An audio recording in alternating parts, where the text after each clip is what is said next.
Monsieur le Président, je voudrais tout d'abord vous remercier de l'honneur que vous nous faites. Ce n'est pas tous les jours qu'un chef d'État accorde 1 heure d'entretien à des journalistes. Et puis d'emblée, si vous le voulez bien, dans le sujet, pendant votre congrès, pendant le congrès du mouvement populaire de la Révolution, il était beaucoup question de l'authenticité. On en parle en Belgique depuis pas mal de temps déjà. On sait que les noms des rues ont été souvent changés, à Kinshasa et dans les autres villes du Zaïre. On a enlevé des statues aussi. On a changé les prénoms. Est-ce que vous pourriez expliquer le pourquoi de cela? C'est facile à expliquer, Monsieur François, parce que l'authenticité, c'est quoi? D'abord, pour nos Zaïrois, c'est une question de dignité. C'est le respect dû à ses origines. Le Belge, pour moi, doit être un authentique. Le Français doit l'être aussi. Tout comme l'Anglais, l'Italien. Chaque peuple doit respecter ses origines. Je crois que c'est vraiment clair. Et ça nous permet à nous aussi, je vous le dis sans complexe, mais nous devons, nous autres anciens colonisés, nous décomplexer aussi avec cela. Éviter tout ce qui nous a été légué, qui me paraît à moi franchement être une espèce de coloration. Tant qu'à faire, Monsieur le Président, on peut dire que les Zaïrois aujourd'hui recherchent leur personnalité et qu'ils préfèrent le prénom d'un de leurs ancêtres que de s'appeler comme il y a quelques années être ce Émile Zola, par exemple. Être ce qu'ils sont, tels qu'ils sont, mais pas comme on voudrait qu'ils soient. C'est tout, c'est ça l'authenticité. Est-ce qu'à travers l'authenticité, Monsieur le Président, je vais un peu aussi, enchaîner, oui. Vous avez fait allusion aux prénoms. Mais les prénoms, comme vous le savez, c'était des noms propres de certaines personnes qui ont vécu comme vous et moi dans ce monde. Et l'Église catholique elle-même baptisait comment? Pendant plus de 1000 ans. On venait trouver n'importe qui. Mobutu, je te baptise au nom du Père et du Fils et du Saint-Esprit. François, je te baptise au nom du Père et du Fils et du Saint-Esprit. Ce n'est qu'après plus de 1000 ans d'existence que l'Église a trouvé que certaines de ces personnes auxquelles je fais allusion ici se sont très bien comportés ici-bas. Bon, ils sont canonisés, ils sont saints, ils sont au ciel. Bon, leurs noms devenaient des prénoms. Alors, moi, voyez-vous, je suis zaïrois, africain, bantou. Comment voulez-vous que je puisse porter un nom juif, moi qui ne suis pas juif? Connaissez-vous un seul juif au monde qui porte un nom zaïrois? Et pourquoi moi? Croyez-vous vraiment que ce serait intelligent, pensable de la part d'une jeune fille de mon pays de porter le prénom de Chantal, de Marie-France, de Marie-Flore? Ça veut dire quoi? Hein? Monsieur le Président, est-ce qu'à travers cette authenticité, vous cherchez également à créer au Zaïre une conscience nationale? Cette conscience nationale existe depuis mon avènement au pouvoir, depuis le 24 novembre 65. Parcourez un peu le pays, Monsieur François, vous verrez de vos yeux, vous constaterez de vous-même que la prise de conscience est très nette dans le pays. Et c'est ça le résultat le plus palpable auquel nous sommes arrivés. Est-ce que ça n'était pas fort important après les premières années d'indépendance, on avait vu s'installer le chaos, les luttes tribales? Mais je crois avoir déjà eu l'occasion de le dire à pas mal de vos confrères. Inga, sur le plan de l'industrialisation, c'est bien. La sidérurgie de Maluku, c'est bien. Le pont que nous allons jeter sur le fleuve Zaïre à Matadi, tout ça, c'est bien. Ça va aider le pays sur le plan économique et social. Mais l'essentiel a été et reste pour moi la prise de conscience nationale. Cet orgueil national qu'on trouve chez n'importe qui parmi mes concitoyens, c'est ça qui compte pour moi. Question peut-être un peu plus délicate, Monsieur Oui, le Président. allez-y. Il y avait déjà la négritude, il y a maintenant l'authenticité. Oui. Quelle est la différence que vous faites entre négritude et authenticité? Vous connaissez personnellement la personnalité africaine qui a donné naissance à la négritude. Au fond, ce n'est pas léger ce que je vais vous dire ici, mais je ne tiens pas ces personnes. Je suis chef de l'État, tout comme mon ami et frère, le président Senghor.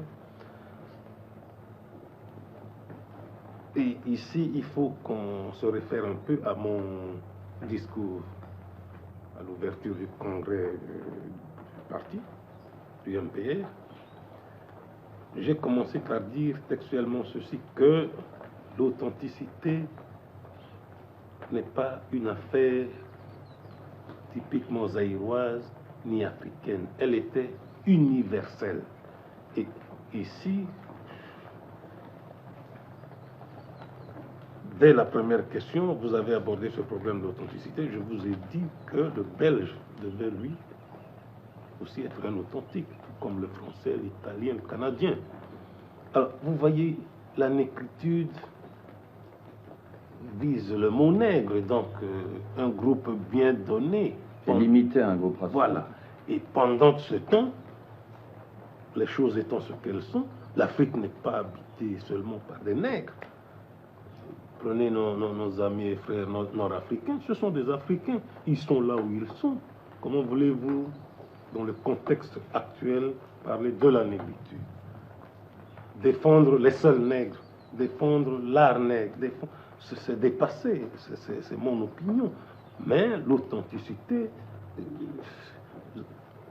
je ne sais pas si vous n'étiez pas dans la salle l'autre jour, lorsque le délégué américain est intervenu. Il nous a défendus en disant que lui-même, tout en étant américain, bon, il défend à partir d'aujourd'hui, à partir de son séjour au Zaïre, l'authenticité, et grâce à cela, maintenant, il est fier de ses origines irlandaises. Mais c'est ça, tout en étant américain, il respecte ses origines. C'est ça l'authenticité.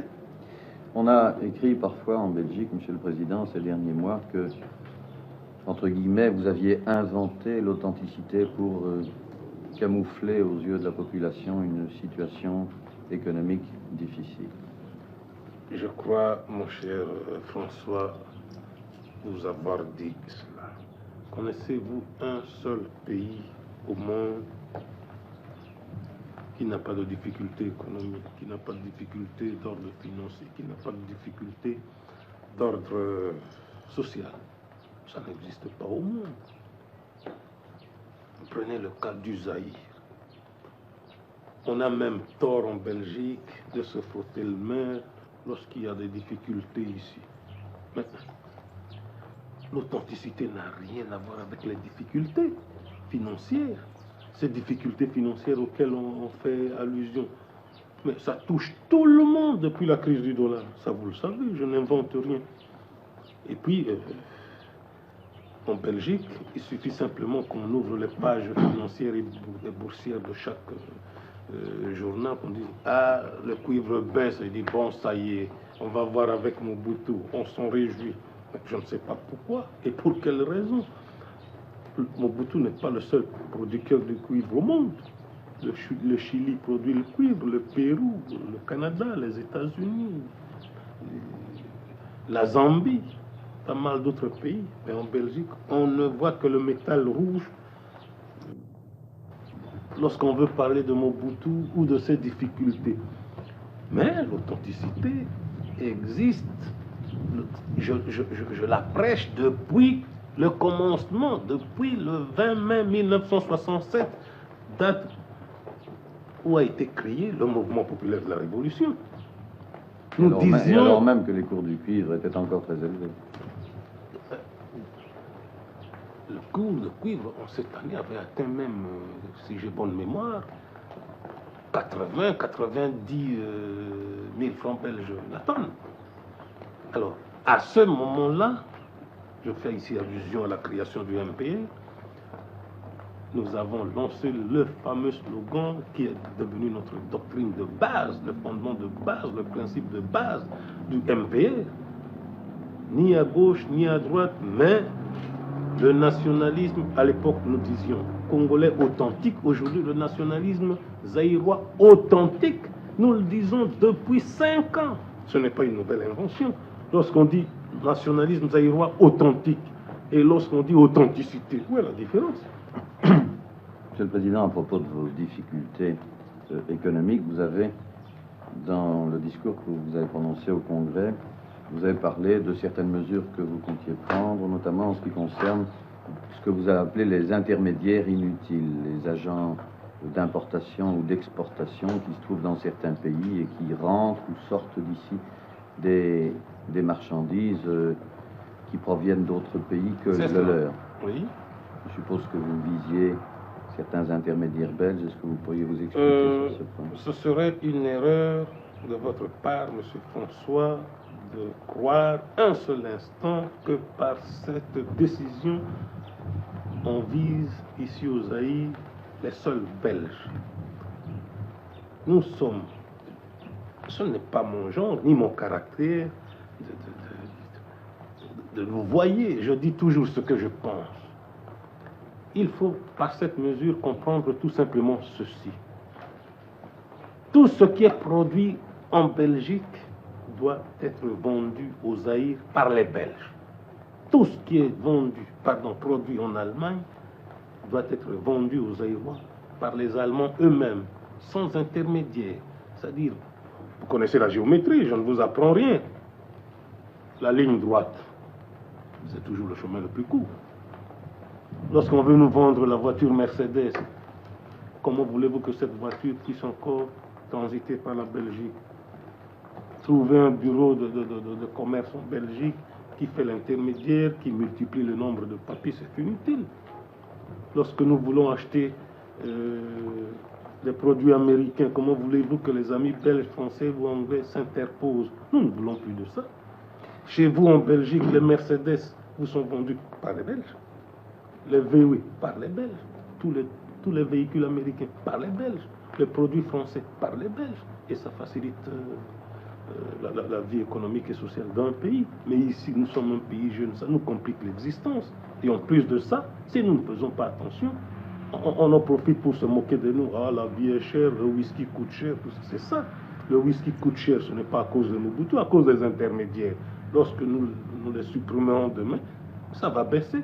Parce que l'intermédiaire, il tient à augmenter le prix, il tient à transférer son dû. C'est ça l'affaire. Tout est là. Bon, pour en rester dans le domaine des mesures économiques qui ont parfois pu être mal interprétées en Belgique, est-ce que vous pourriez nous expliquer le pourquoi de cette décision concernant la réquisition de cette entreprise cotonnière, monsieur le Président? Je savais que vous alliez en arriver là. Vous savez que la Cotonco existe depuis 1921 au Zaïre. En 62, c'est-à-dire en pleine pagaille, en pleine anarchie chez moi ici dans ce pays, les responsables cotonniers, qui sont dans leur grande majorité des Belges, ont profité de cette situation pour faire signer au gouvernement de l'époque des choses que je trouve inacceptables pour un gouvernement sérieux. Grâce à ces accords, à cette convention, tout ou presque est supporté par le gouvernement zaïrois. Donc, l'usinage, les frais de transport, depuis le point d'achat jusqu'à l'usine supportée par le gouvernement zaïrois. La campagne cotonnière supportée par l'État zaïrois. Tout ce qu'on peut trouver depuis 1962 chez les cotonniers, même les crayons, les gommes qu'ils utilisent pour les travaux normaux dans les bureaux, supportés par l'État zaïrois. Tous les frais généraux par l'État zaïrois. C'est inadmissible pour un pays jeune, sous-équipé, comme je l'ai dit l'autre jour. Nous avons dit non, nous avons renoncé à cela. Un exemple type, dans la région de l'Équateur, à Businga, une usine est tombée en panne depuis 4-5 ans. Pour son remplacement, il fallait simplement sortir 5 millions de francs belges pour la remettre en état. Mais nos amis ne l'ont pas fait. Et depuis l'indépendance, je dis bien depuis l'indépendance, c'est la 12e année, ces messieurs n'ont pas sorti un seul centime pour investir nulle part. Et dans le cas de Businga, qu'est-ce qui se passe? Tout le coton de la région de Businga, puisque c'est aux frais de l'État, donc de la princesse, on le transporte depuis Businga jusque dans les Ouélés. Ça vous fait plus de 400-500 km aller-retour. Coton et puis les graines, tout ça, bon, aux frais de l'État. Au lieu de sortir 5 millions, ils n'investissent. Tout a d'ailleurs été amorti depuis 3, 4, 5 ans. Ils travaillent comme ça, ils tournent et tout, et ça augmente le prix. Ce sont des vieilles usines, des vieilles machines. Et nous ne touchons même pas à leurs usines. Nous avons fait le nécessaire auprès de certains pays. Nous allons acheter d'ici la fin de l'année nos propres machines, on va monter ses propres usines et ils peuvent démonter leurs vieilles machines et partir avec, parce que j'ai vu dans certains journaux, il y a des passages où on disait, bon, cela correspond à une mesure de nationalisation. Il n'en est pas question. Les machines resteront telles quelles. Nous les avons réquisitionnées tout simplement pour ne pas tout arrêter inutilement et faire souffrir les paysans. Ça doit tourner et à la tonne, nous payons ces messieurs, c'est tout. Mais les usines, c'est pour eux. Ils peuvent les laisser pourrir, tout comme ils peuvent les démonter pour rentrer avec en Belgique. Mais puisqu'ils n'investissent plus, vous savez que la Cotoncoa investit dans le chocolat, dans le biscuit en Belgique. L'affaire n'est plus rentable. Et mettons tout ce qui est... Moi, j'appelle ça du chantage. Dans le même ordre d'idée, Monsieur le Président, le Congo, pays sous-équipé, le Zaïre, pardon, pays sous-équipé, a besoin, évidemment, d'investissement. Oui. Il a trouvé maintenant, ce pays, sa stabilité politique, qu'il n'avait pas entre 60 et 65. Est-ce que vous pouvez nous parler des garanties que vous offrez aux investisseurs belges, pas les grosses entreprises, mais les entreprises petites et moyennes qui pourraient créer ici des activités diversifiées? Vous savez, entre nous, franchement, M. François, les garanties auxquelles vous faites allusion se trouvent dans le Code des investissements rendus publics, c'est-à-dire promulgué par moi depuis la date du 29 juin 1969. Tout est là. Et depuis lors, je n'ai cessé de voyager. J'ai été aux États-Unis, les investissements américains affluent ici. J'ai été au Japon, les Japonais investissent. J'ai été en France, les Français investissent. J'ai été en Allemagne, les Allemands investissent. En 69, début novembre, j'étais chez vous. Il n'y a encore rien. Mais on attend toujours des occasions, genre l'affaire des cotonniers, pour dire, ah voilà, qu'est-ce qu'on vous disait, ce Mobutu, il exagère, voilà, il vient encore d'importuner les cotonniers. Je parle des intermédiaires, ah, vous voyez, comment voulez-vous faire le commerce chez lui? Ah, mais je n'importune personne. Le commerce en Belgique est tenu par qui? Les poissonneries sont tenues par des Belges. Les boucheries par des Belges. Depuis votre séparation avec les Hollandais, les bouchers sont belges. Les poissonniers sont des Belges. Tous ceux qui font le petit commerce, le petit détail, ce sont des Belges. Mais pourquoi ne pas réclamer la même chose chez nous, dans un pays qui se proclame indépendant? C'est ça l'indépendance. Certains Belges qui sont installés ici, qui ont des affaires ici, prétendent parfois qu'ils éprouvent pas mal de difficultés avec l'administration. Et vous avez dans votre discours, Monsieur le Président, au Congrès, vous avez été très dur pour une certaine administration, pour certains responsables de cette administration et vous avez dit que vous alliez procéder à un grand nettoyage pour supprimer la corruption. D'où vient cette corruption? Vous savez, Monsieur François, avant de vous répondre sur la question,